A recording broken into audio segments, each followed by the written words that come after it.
Le vent balayait les rues de Vexus Prime, transportant l'odeur de l'ozone et de la rouille. Les lumières au néon clignotaient faiblement en émettant un léger bourdonnement, projetant des formes déformées.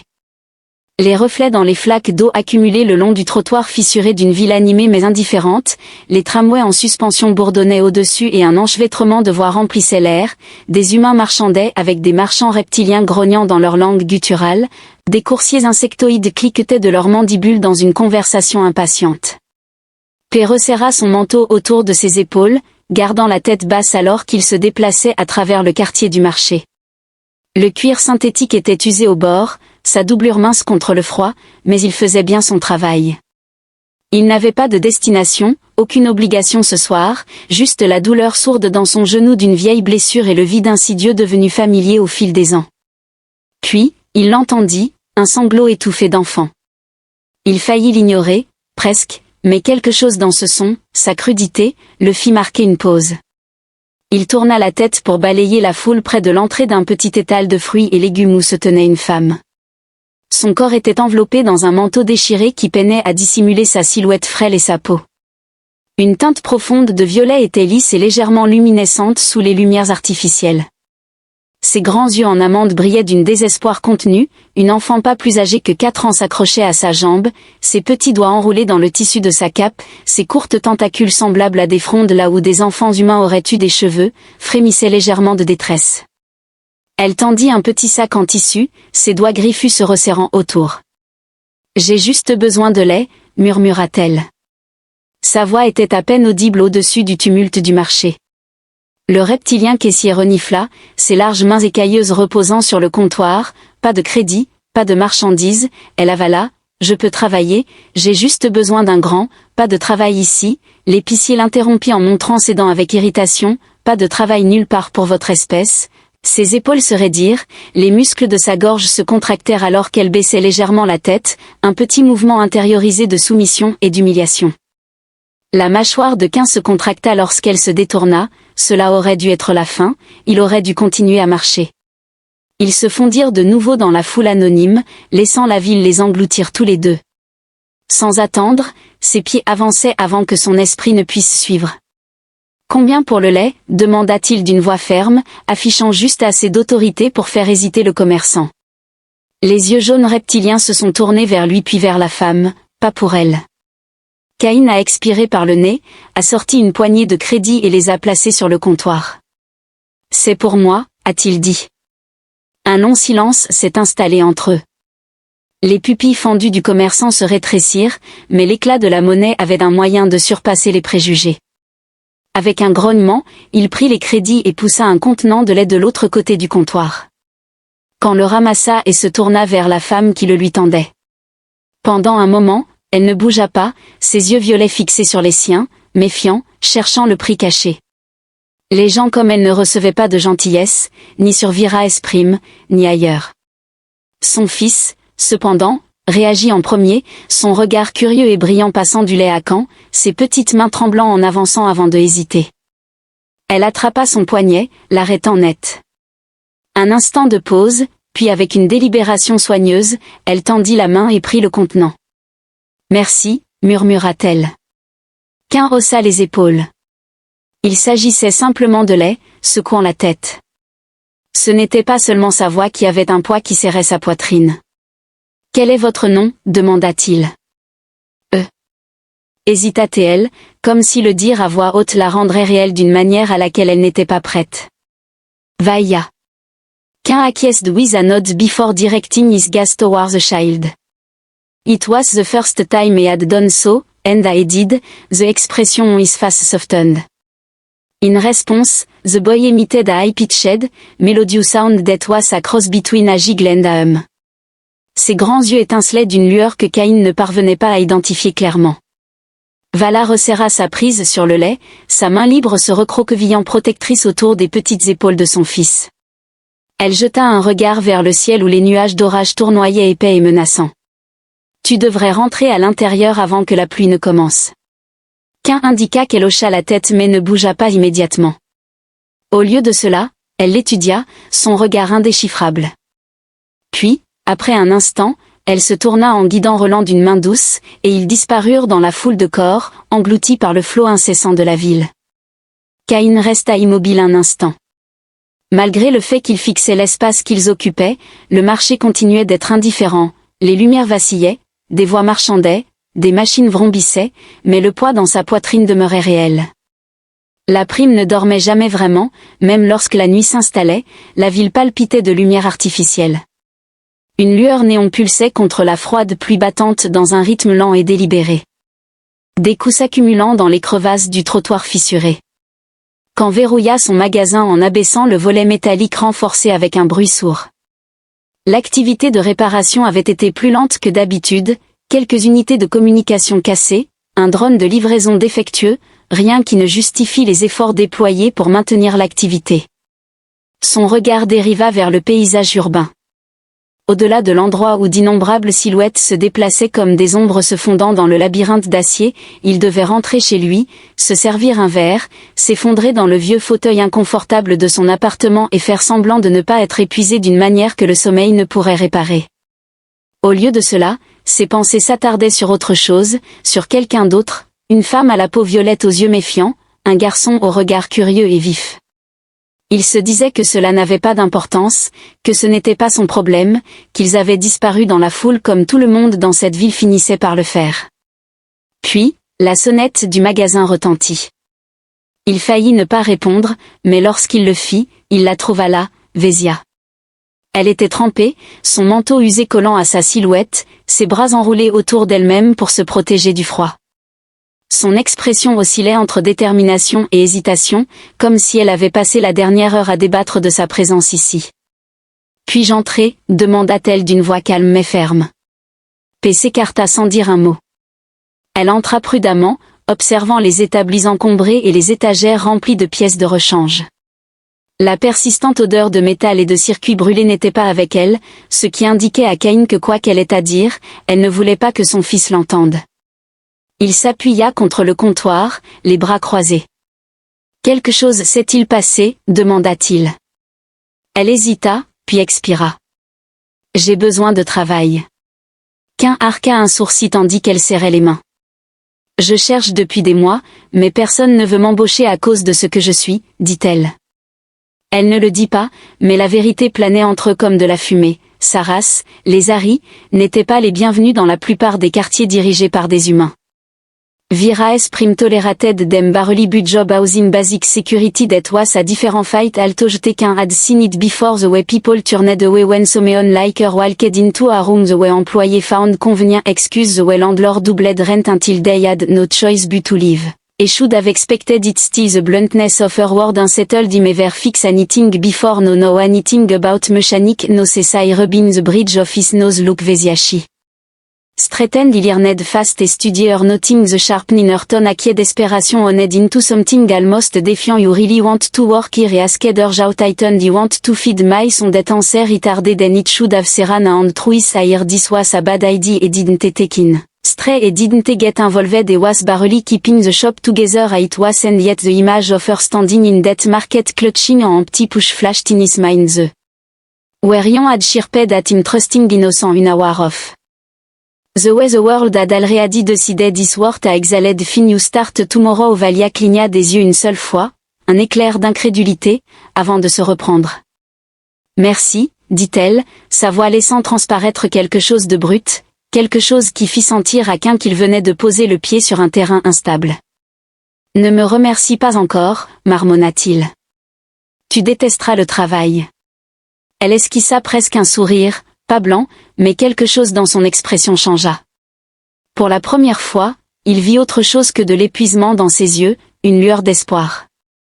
Au lever du jour, les panneaux solaires artificiels de Prime s'éveillèrent lentement, inondant la ville d'une lumière synthétique pâle. Un bourdonnement constant d'activité industrielle emplissait l'air, accompagné du lointain sifflement des tramways aériens, du cliquetis rythmique des machines automatisées et des voix superposées d'une douzaine d'espèces entamant une nouvelle journée de survie. La pluie de la nuit précédente persistait dans les rues, formant des flaques dans les fissures du pavé inégal, reflétant les enseignes au néon faisant la publicité de tout, des cybernétiques du marché noir opaque de nutriments hors de prix. Qu'un remonta les volets métalliques de son atelier en étirant ses épaules lorsqu'il entra. L'endroit sentait la vieille électronique et l'huile de machine, une odeur familière et rassurante. Il alluma les lumières, projetant une lueur chaleureuse sur le chaos d'outils et de dispositifs à moitié réparés éparpillés sur les établis. C'était un jour comme un autre, du moins ça aurait dû l'être, mais la sonnette du magasin retentit plus tôt que prévu. Quand fronça les sourcils en constatant que peu de personnes passaient aussitôt, et celles qui le faisaient n'étaient généralement pas du genre avec lesquelles il voulait traiter avant sa première tasse de café. Cependant, lorsqu'il consulta l'écran, il ne trouva ni un client, ni un collecteur de dettes, ni un arnaqueur de rue cherchant à écouler de la technologie volée, mais Vaïa. Elle se tenait à la porte, revêtue du même manteau emprunté de la veille, bien trop grand pour elle, les manches dépassant de ses poignets.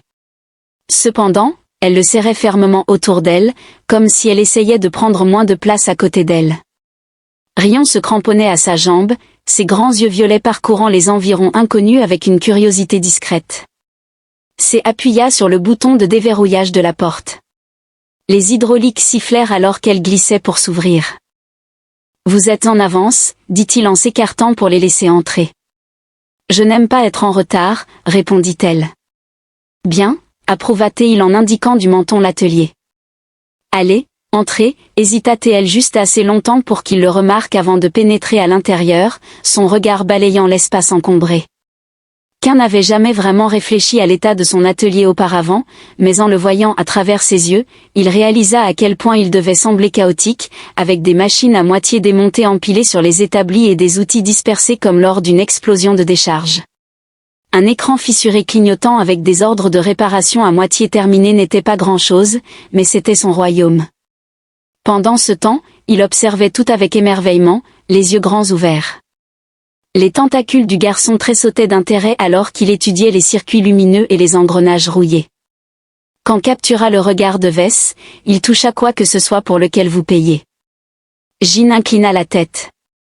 Il ne le fera pas qu'en n'était pas convaincu, mais il laissa tomber. D'accord, dit-il en claquant des mains. Avez-vous déjà réparé quelque chose auparavant? Connaissez-vous quelque chose sur la mécanique? Non, soupira Khan. Fantastique, cela se passera bien. Elle plissa les yeux. Tu as dit que tu m'apprendrais, dit-il en souriant. Eh bien, je l'ai fait, en gérant simplement les attentes. Khan prit un commutateur cassé dans la pile la plus proche et le plaça sur l'établi. Commençons par ces éléments de base, les gens apportent souvent des déchets de ce genre en espérant que je puisse accomplir des miracles. Valia s'assit, sa posture raide mais concentrée, elle prit l'appareil et le retourna entre ses mains avec une précision délicate.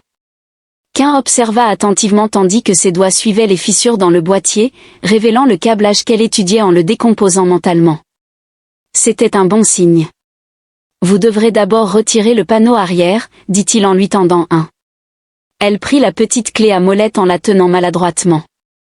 Khan identifia immédiatement le problème. Les mains de Zari n'ont pas été conçues pour des outils humains rigides, leur espèce ayant évolué avec une dextérité plus fine, leurs doigts étant plus longs et plus flexibles, conçus pour la précision plutôt que la force.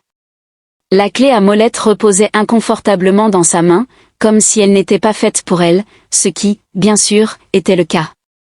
Elle essaya de desserrer les vis, mais appliqua trop de pression, ce qui les fit grincer de protestation. Khan tendit la main pour arrêter la sienne avant qu'elle ne les arrache complètement. Trop de force, dit-il, sur un ton calme.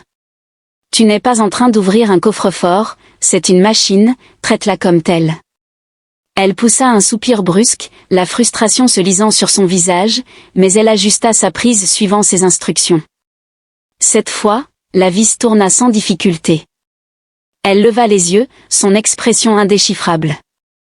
Khan hocha la tête. Tu commences à comprendre, dit-il. Elle ne sourit pas, mais quelque chose dans sa posture se détendit. La matinée s'est écoulée dans le calme. Walesa a commis des erreurs, mais elle a appris rapidement. Elle était méthodique, précise, ne commettant jamais la même erreur deux fois. Khan avait travaillé avec de nombreuses personnes auparavant, la plupart d'entre elles étant négligentes, impatientes et trop pressées de terminer une réparation sans comprendre ce qu'elle faisait. Valicia n'était pas comme ça, elle ne devinait pas, elle étudiait. À midi, Elle avait réussi à réparer 2 unités de communication, et l'après-midi, elle en avait fait 5. Cain s'appuya contre le comptoir en la regardant travailler, notant comment ses yeux s'aiguisaient de concentration. Pas mal, admit-il. Valicia ne leva pas les yeux. Tu t'attendais à pire, c'est sûr, répliqua T.L. avec un petit sourire. C'était la première véritable expression d'amusement qu'il avait vue chez elle, et pour une raison quelconque, cela le prit au dépourvu. Il se détourna rapidement, traversa la boutique. Ran avait été étonnamment silencieux, assis sur un tabouret, en balançant la jambe. Cain avait supposé que l'enfant se contentait d'observer, mais lorsqu'il jeta un coup d'œil, il vit tout autre chose. Le garçon avait démonté un datapad cassé et était en train de le remonter. Cain fronça les sourcils en se demandant ce qu'il était. Valia observa attentivement, son expression passant soudainement d'un calme à une vigilance aiguisée, tandis que le garçon, surpris, lève les yeux, ses doigts se figent au milieu du mouvement. C'est s'approche en regardant le désordre de fils et de circuits étalés sur la table. L'enfant avait réorganisé les composants, non pas de manière aléatoire ou chaotique, mais avec un dessin. Cain reconnut le schéma, il s'agissait d'un contournement d'efficacité, quelque chose que seuls les ingénieurs formés savaient généralement faire. Il regarda Valia. « Est-ce toi qui lui as appris cela ?» Elle hésita, puis répondit par la négative. Cain se tourna vers le garçon qui semblait maintenant très coupable. « Tu comprends ça, Cain ?» demanda Ron. Ce dernier hésita, puis hocha la tête. Cain poussa un sifflement discret. À seulement 4 ans, le garçon démontait et reconstruisait déjà la technologie mieux que la moitié des incompétents que Cain avait embauchés par le passé. Von semblait mal à l'aise. Il s'agit simplement de quelque chose qu'il ramasse. S'éleva un sourcil, signe de surprise, mais ne dit rien de plus, bien qu'elle se soit raidie. Cain décida de mettre cela de côté pour le moment et se tourna plutôt vers l'établi, observant Valia terminer le réassemblage d'un autre communicateur. « On dirait que tu restes par ici, dit-il. Val le regarda, l'air surpris. « C'est bien moi, déclara-t-elle en maintenant son regard, puis posa lentement et délibérément l'unité de communication terminée sur le comptoir. « Tu m'as sous-estimé, ajouta-t-elle. Cain esquissa un sourire en admettant, je suppose que c'est le cas. Veuillez fournir une phrase ou un mot à paraphraser. La prima palpitait d'une énergie agitée alors que le soleil artificiel s'atténuait, signalant la fin d'un autre cycle, les rues à l'extérieur de la boutique de C se remplissaient d'activités, les travailleurs regagnant les quartiers inférieurs. Les commerçants verrouillant leurs étals et les opportunistes rôdant à la recherche de leur prochaine proie. La ville ne dormait jamais vraiment, mais c'était l'heure où elle reprenait son souffle, lorsque les ombres s'étiraient et que les voix se faisaient plus basses à l'intérieur de l'atelier. Cependant, le temps s'écoulait différemment, les lampes suspendues projetaient une lumière chaude et constante sur les établis éparpillés, leur surface jonchée de dispositifs à moitié assemblés, de boîtes à outils ouvertes et de rations vides occasionnelles. L'air portait le parfum du métal et de l'ozone, relevé par la plus légère trace de quelque chose de floral, un parfum subtil mais impossible à ignorer. C se pencha sur un drone à sustentation désassemblé pour ajuster un stabilisateur desserré en face de lui. Valésia a travaillé avec une précision minutieuse pour réassembler un panneau de contrôle. Ron était assis à l'extrémité du banc, griffonnant sur un bout de papier, ses petits tentacules frétillant dans une profonde concentration. Cela faisait une semaine que Vala avait commencé à travailler pour lui et les choses s'étaient stabilisées, ce qui était perturbant en soi. Cain s'attendait à rencontrer de la résistance. Un affrontement de tempérament, une dispute concernant ses erreurs, peut-être même une raison de lui dire de partir, mais elle a rapidement appris. Elle ne s'est jamais plainte des heures, n'a jamais hésité à corriger ce qu'elle avait mal fait. Elle n'était pas comme la plupart des travailleurs qu'il avait eus par le passé, elle ne bâclait pas son travail, ne prenait pas de raccourcis. Les coins ne s'attendaient pas à la gentillesse, ce qui, d'une certaine manière, fit sentir à Cain encore pire pour l'avoir offerte. « Tu es silencieux, Visha, dit-il sans lever les yeux de son travail. » Cain grogna, pensant que c'était une habitude dangereuse. Il esquissa un sourire malgré lui. Ils avaient développé un rythme basé sur l'humour sec, des accords tacites et une compréhension mutuelle selon laquelle aucun d'entre eux ne l'orgueil a été trop présent jusqu'à présent. Cain déposa ses outils. Croisant les bras, « Tu ne m'as jamais dit ce que tu faisais avant cela, » Elle n'a pas marqué de pause, mais quelque chose dans sa posture s'est raidi avant cela. Avant de se tenir sous la pluie avec une poche vide pendant un moment, elle n'a rien dit, puis avec une délibération soigneuse, elle a fini de serrer le panneau et l'a mis de côté. J'ai nettoyé, dit-elle, j'ai travaillé dans une usine pendant un certain temps, puis dans une équipe de sanitation quand ils ont arrêté d'embaucher. Après cela, j'ai travaillé où on me laissait. Quand fronça les sourcils lorsqu'ils ont arrêté d'embaucher. Elle expira brusquement, mais il n'y avait pas d'humour dans ses paroles. Ils ont arrêté, licencié, remplacé, appelez cela comme vous voulez. Bien sûr, Cain avait déjà vu cela auparavant.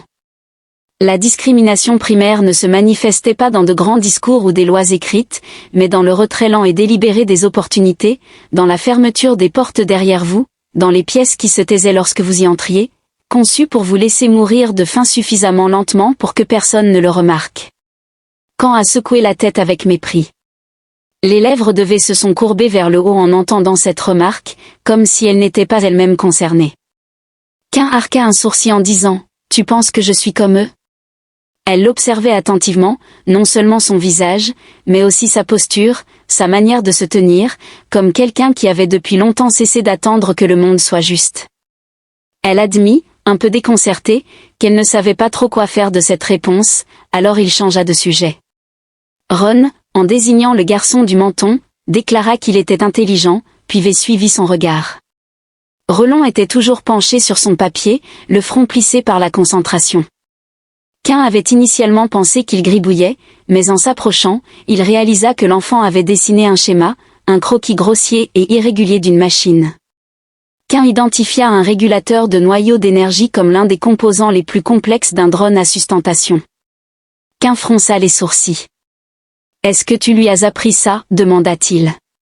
Valia eut un frisson d'expression. Roland leva les yeux grands ouverts. Il avait été pris, mais il ne semblait pas coupable, au contraire, il semblait même attendre quelque chose. « Est-ce que j'ai mal fait ?» demanda-t-il. Cain hésita. « Non, mon gars, tu l'as fait correctement. » La Valéa inhala. Ed se raidit brusquement comme pour se préparer, prends-vois les choses différemment. Cain était accroupi à côté de lui en tapotant sur le papier, tu sais comment cela fonctionne. Ron a acquiescé, le courant passe d'abord par ici, mais si vous déplacez ceci, a-t-il indiqué une section de son dessin, cela ne cassera pas lorsqu'il fera chaud. Le ventre de Cain s'est noué car il avait raison, non pas seulement théoriquement, non pas seulement par supposition. Roland venait de résoudre un problème auquel des ingénieurs formés avaient du mal, et il n'avait que 4 ans. Valéa s'est déplacé inconfortablement, c'est juste quelque chose qu'il fait, cela ne signifie rien. Quand la fixa intensément, cela signifie énormément. Roland s'agitait, sa mère lui a dit de ne pas montrer. Les individus Cain ressentit une anxiété rampante et inconnue s'installer dans sa poitrine lorsque Valia tourna son regard vers la porte des ombres d'outre-monde. Sa voix était plus basse qu'auparavant lorsqu'elle parla, car les gens craignent ce qu'ils ne comprennent pas. Cain comprenait cela que trop bien. Il savait aussi que s'il avait remarqué le talent de Ron, quelqu'un d'autre le ferait tôt ou tard, et que tout le monde ne serait pas disposé à le laisser tranquille.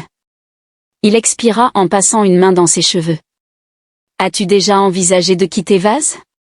Valia cligna des yeux. Où irait-elle ?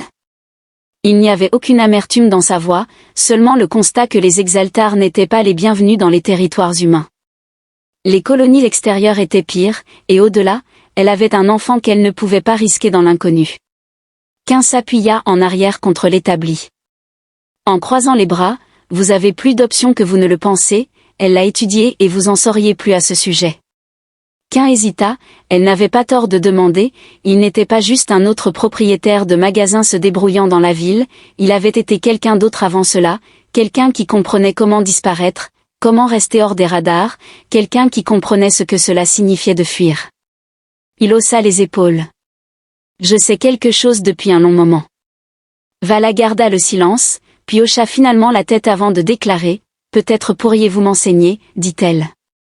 Cain esquissa un sourire, mais le poids dans sa poitrine ne s'atténua pas car quelque chose lui disait qu'il n'aurait pas beaucoup de temps avant de découvrir que l'orage s'était transformé en une pluie battante et régulière martelant les volets renforcés de l'atelier.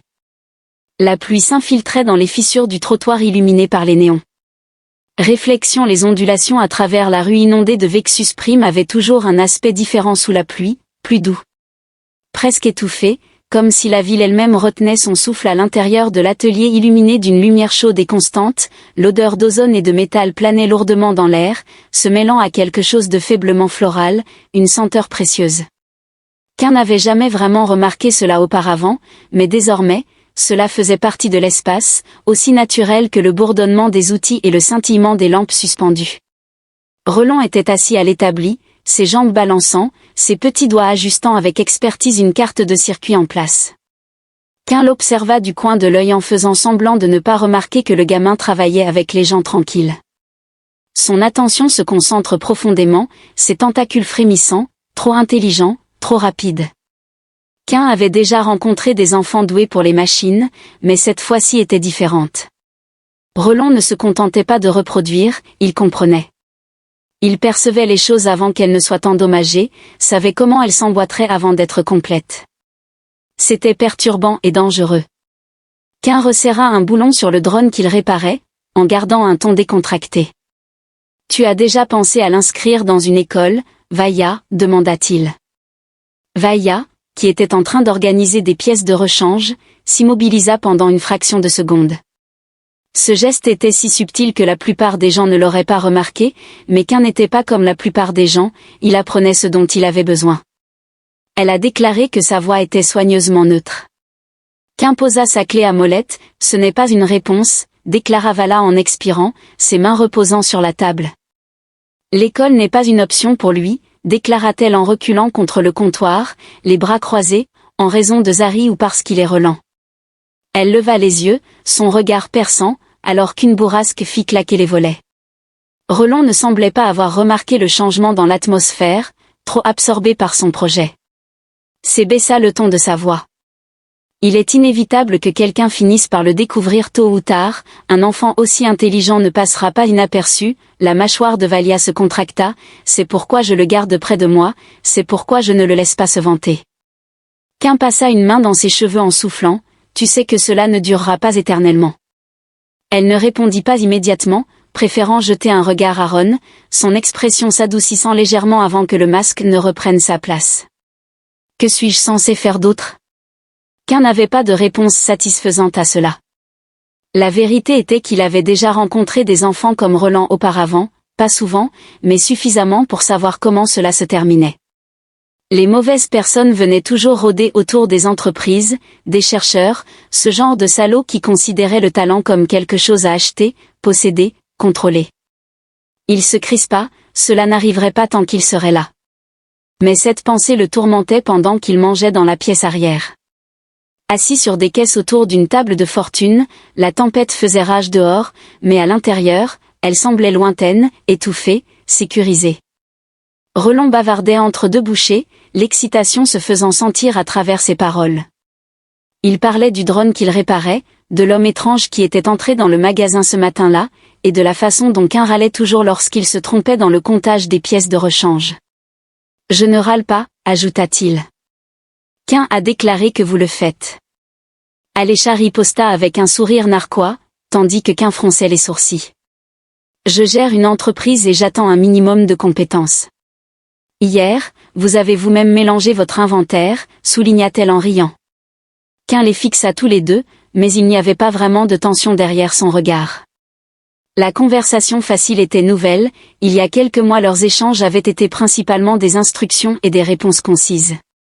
Maintenant, il y avait quelque chose d'autre sous le sarcasme, quelque chose qui ressemblait étrangement à du réconfort. Roland bâilla en se frottant les yeux. Valia posa doucement sa main sur sa tête, lissant ses mèches. Elle a déclaré qu'elle allait le mettre au lit. Qu'un acquiesced, observing as she guided Ron towards the modest co in the storage area. The child promptly curled up, already half asleep before she had even completed tucking the blanket around him. She softly murmure à Lullaby Inzari. Il se peut que le langage ait été plus doux que ce à quoi Cain s'attendait. Un léger bourdonnement mélodique à peine perceptible atteignit ses oreilles alors qu'il détournait le regard. Lorsque Velisa revint, l'orage s'était transformé en une fine bruine silencieuse. Elle hésita un instant avant de s'asseoir en face de Cain à la table. Tu n'étais pas obligé de nous laisser rester, dit-elle. Caïn haussa les épaules. Tu n'étais pas obligé non plus de nous donner un travail, répliqua Théil. Elle l'observa un instant. Alors pourquoi l'as-tu fait? Il expira en se frottant l'arrière du cou. Cela semblait être la bonne chose à faire. Vala inclina la tête en affirmant que tu fais toujours ce qu'il faut. Quand esquissa un sourire, rompant le silence qui s'étirait entre eux, mais sans que cela ne devienne gênant. Elle tapota du doigt une griffe contre la caisse. Je ne m'attendais vraiment pas à ça, admit-elle. Ka leva un sourcil. Travailler dans un magasin délabré, un endroit qui lui semblait sûr, resserra quelque chose dans la poitrine de Caïn. Elle ne le disait pas ouvertement, mais il comprit qu'elle avait passé sa vie à évoluer dans un monde qui tolérait à peine son existence, un monde qui lui rappelait à chaque tournant qu'elle n'était pas désirée, non souhaitée. Mais ici, dans cet atelier encombré, elle n'était pas juste une autre étrangère sans nom luttant pour survivre, elle n'était pas un fardeau. Elle était là, et d'une certaine manière, cela semblait suffisant. Caïn éclaircit sa gorge, se déplaçant sur son siège. Essaie de ne pas trop te sentir à l'aise. Je suis un patron terrible. Valia esquissa un sourire. Tu n'es pas si mal, railla-t-elle. Je vais te facturer un supplément pour ce mensonge, ajouta-t-elle en riant doucement, un son rare. Et ainsi, le poids dans la poitrine de Caïn s'atténua, alors que la vie à l'extérieur de la ville suivait son cours habituel, imperturbable et froid. Impitoyable et indifférent, mais à l'intérieur de l'atelier pour la première fois depuis longtemps, Caïn ne se sentait pas seul. Authentique à l'extérieur de l'atelier, les tramways en lévitation étaient animés d'une vie intense, tandis que des publicités au néon clignotaient au-dessus du trottoir mouillé et que l'odeur omniprésente de l'industrie, de métal chaud et d'humidité, régnait. Les émanations de moteurs en pierre qui flottaient dans l'air à l'intérieur de l'atelier avaient une chaleur particulière. Il se tenait debout au banc de travail, les manches retroussées. Avec agilité, ses doigts travaillaient à travers un enchevêtrement de câblage en face de lui, tandis que Ron était perché sur un tabouret, la langue sortie en signe de concentration, en train de dessiner un schéma. Quand les observait depuis l'embrasure de la porte, les bras croisés. Il ne savait pas quand son magasin était devenu plus qu'un simple lieu de travail, quand le silence avait cessé de lui sembler vide. Vas-tu rester là à ruminer toute la journée? Valza demanda sans lever les yeux. Il a souri en disant, c'est mon magasin, je bouderai si je veux.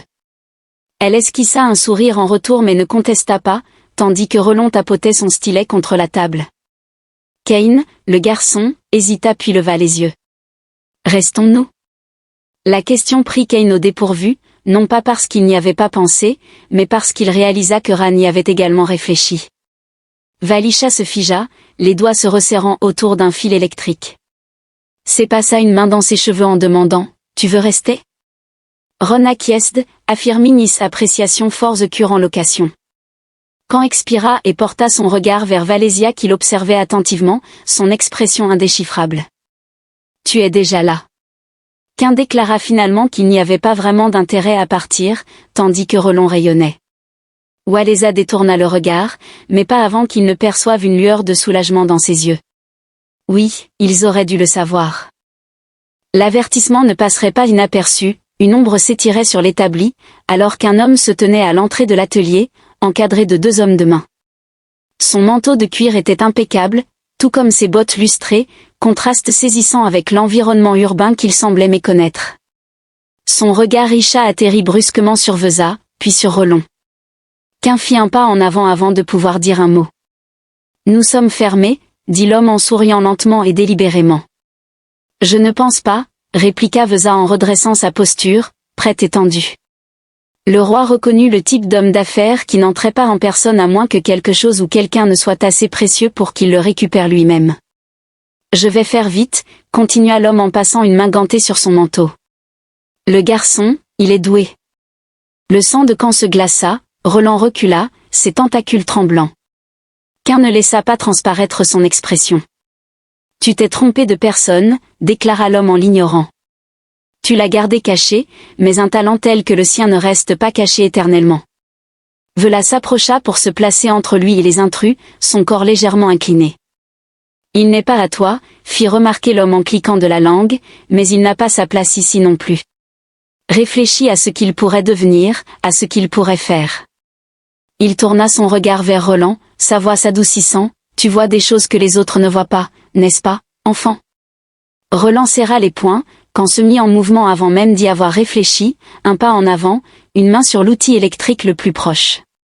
Un geste de travers de leur part et il l'enfoncerait droit dans le crâne de quelqu'un. Les agents se sont crispés lorsque l'homme a levé une main pour les arrêter. Son expression est restée inchangée, mais ses yeux reflétaient quelque chose de nouveau. Nous sommes protecteurs, n'est-ce pas, a-t-il murmuré en regardant Vesa. Cette dernière a montré les dents, laissant échapper un grognement sourd au coin de ses lèvres. La voix s'éteint un instant. L'homme est resté immobile, puis avec un signe de tête exaspérément calme, il s'est retourné et a déclaré par-dessus son épaule, « Nous resterons en contact. » Ils ne peuvent pas se cacher éternellement, puis ils ont disparu ne laissant derrière eux que l'odeur du cuir poli et quelque chose de plus froid, le silence pesant dans l'atelier. Qu'un se tourna vers Fia, sachant que cela arriverait. Elle ferma les yeux un bref instant avant d'acquiescer, cela arrive toujours. Qu'un jura entre ses dents, et tu allais juste attendre que ça arrive. Elle ouvrit la bouche puis la referma. À la place, elle regarda Roland, qui fixait ses mains, ses petits doigts s'enfonçant dans ses paumes. Quand s'accroupit à côté de lui, Meran ne bougea pas, gamin. Qu'un demanda d'une voix plus douce, regarde-moi lentement, Roland leva son regard. Caïn soupire, tu m'as fait peur. Rion hésita puis acquiesça. Qu'un a dit que cela signifie que vous n'êtes pas stupide, ce qui lui a valu un petit sourire timide. Vala lui lança un regard, mais il n'y avait pas de réelle animosité derrière. Nous partons ce soir dès que c'est se sera redressé, même si nous ne savons pas s'ils reviendront. Qu'un déclara simplement que la prochaine fois, il ne demanderait pas gentiment. VTH hésita quant à l'endroit où nous irions, la douleur faisait craquer ses articulations. Elle observait attentivement les gens autour d'elle, cherchant le moindre signe de mensonge, mais en vain. Après un moment de réflexion, elle hocha lentement la tête, réalisant que l'orage était passé, bien que la ville brillait encore des vestiges de la pluie. Qu'un se dépêcha alors de faire ses bagages, ne prenant que l'essentiel, outils, crédits et pièces de rechange. Rien ne pouvait les ralentir, Vaïa se déplaçait aussi rapidement, rassemblant leurs maigres affaires tandis que Ran serrait un petit sac, ses yeux toujours écarquillés par la peur persistante. Qu'un s'agenouilla à côté de lui, « Tu as confiance en moi, gamin ?» Ron acquiesced without any hesitation, a gesture that stirred something in Qu'un's chest that he was not prepared to analyze. Eden realized him, and as they ventured into the street, they seamlessly merged with the bustling crowd, the flickering lights, and the perpetual buzz of a city that never slept. Vesha marchait à côté de lui. La petite main de Ran se referma fermement dans la sienne. Qu'un jeta un coup d'œil autour de lui, cherchant un endroit nouveau, sûr, où ils pourraient trouver leur place. Le spaceport fourmillait d'activité. Les dockers hurlant par-dessus le vacarme des moteurs des cargos. Des publicités aux néons clignotantes dans l'air humide et le lointain vrombissement des drones de sécurité patrouillant les sorties, l'odeur de carburant, de rouille et d'ozone s'accrochait à chaque surface. Qu'un se déplaçait rapidement, sa besace pendue sur une épaule, sa main libre reposant près de l'arme dissimulée à sa taille, ses yeux balayant les quais d'amarrage, observant chaque mouvement, chaque ombre à ses côtés. Vala maintenait sa capuche baissée, sa prise serrée autour de la petite main de Ron. Elle avait à peine parlé depuis qu'ils avaient quitté le magasin, mais qu'un n'avait pas besoin de mots pour comprendre sa tension. Son peuple n'avait jamais été le bienvenu ici et maintenant, après ce qui s'était passé, ils étaient des cibles. Ils devaient quitter la planète rapidement. Le cargo les attendait à l'extrémité du quai, un transport non marqué et usé, conçu pour le transport de marchandises mais équipé de suffisamment de modifications cachées pour passer inaperçu aux patrouilles planétaires. C avait déjà utilisé des vaisseaux de ce genre, pilotés par des personnes qui ne posaient pas de questions tant que les crédits étaient bons. Une silhouette se tenait appuyée contre la rampe de chargement ouverte, une femme humaine avec un implant cybernétique brillant là où son œil gauche aurait dû être. Elle tapota du doigt métallique contre son bras en les regardant approcher. « Vous êtes en retard, dit-elle. Quand sourit en constatant que nous avions de la compagnie.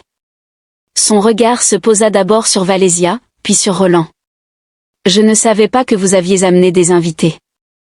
Ils sont avec moi. » Qu'un affirma d'un ton catégorique, ne laissant aucune place à la discussion, tandis que le pilote l'observait attentivement. Velisa hésita, ses doigts se resserrèrent autour de l'épaule de Ron, son corps légèrement incliné vers Cain, posant ainsi silencieusement la question, « Est-ce sûr ?» Cain croisa son regard, puis déclara, « C'est ça. » Elle expira et hocha la tête. Ils grimpèrent ensemble la rampe, tandis que le vaisseau tremblait en traversant l'atmosphère, la gravité artificielle peinant à compenser.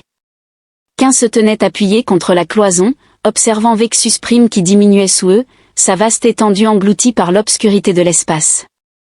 Il l'avait fait, sans alarme, sans force de l'ordre défonçant les portes, sans main corporative traînant Relon loin.